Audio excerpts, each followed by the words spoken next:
the Professor of Political Science at McGill University, Montreal, Canada. Thank you very much for being with us during this hour. Tell us about how people have been reacting to the news over there.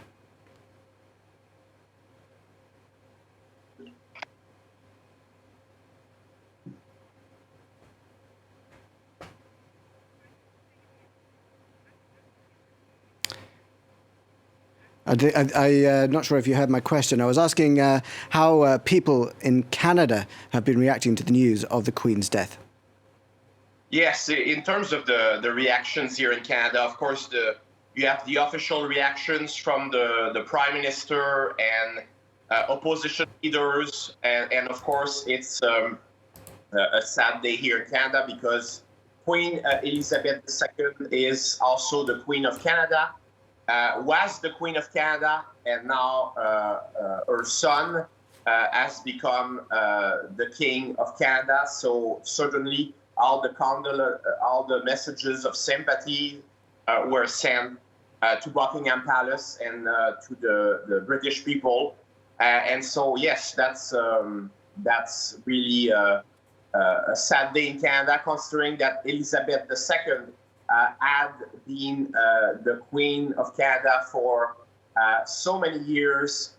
More than 40% of the actual lifespan of the country was under Queen Elizabeth II. So it's quite something. We heard some emotional words from the Prime Minister, Justin Trudeau. What can you tell us about that?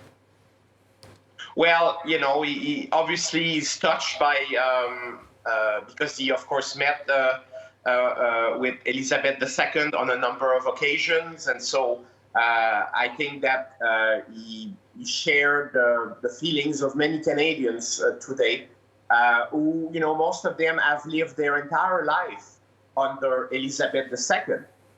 So the longest reigning monarch in the world since Louis XIV. So it's again something that is quite.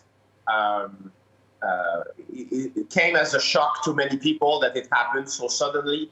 Of course, we had some from time to time scares about, you know, the health condition of the monarch, but things really the situation evolved very rapidly.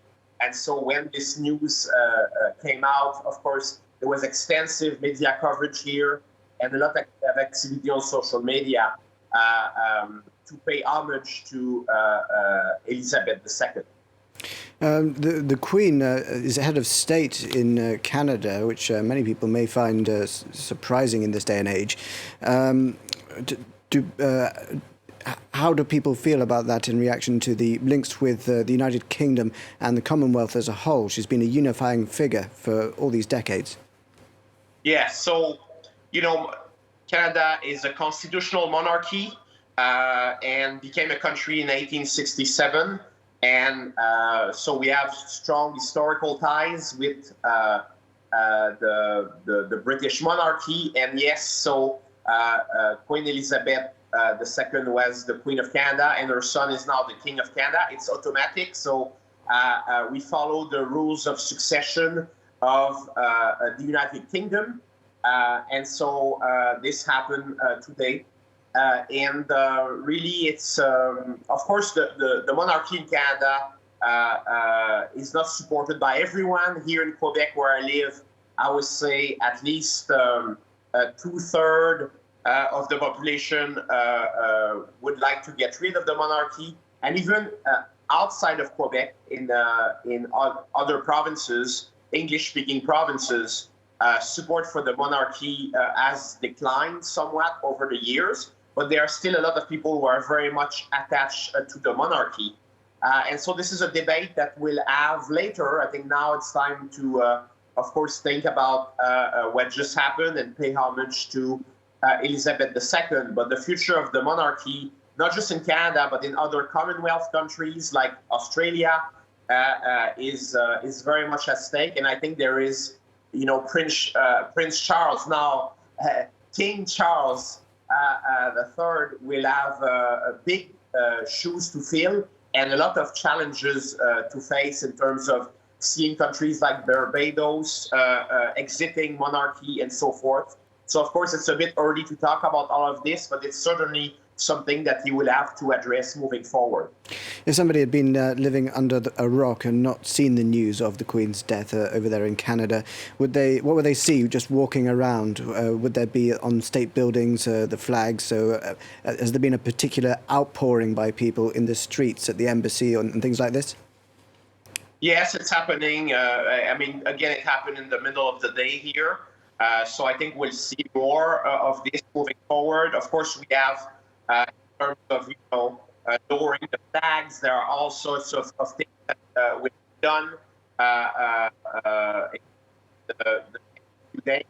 We have no news yet about some of the details of how, the mourning period will happen and all that. So I think we are still waiting to know all the details of this process, but certainly there will be a lot of I think discussion about the Queen, her legacy, and there will be, of course, a period of mourning.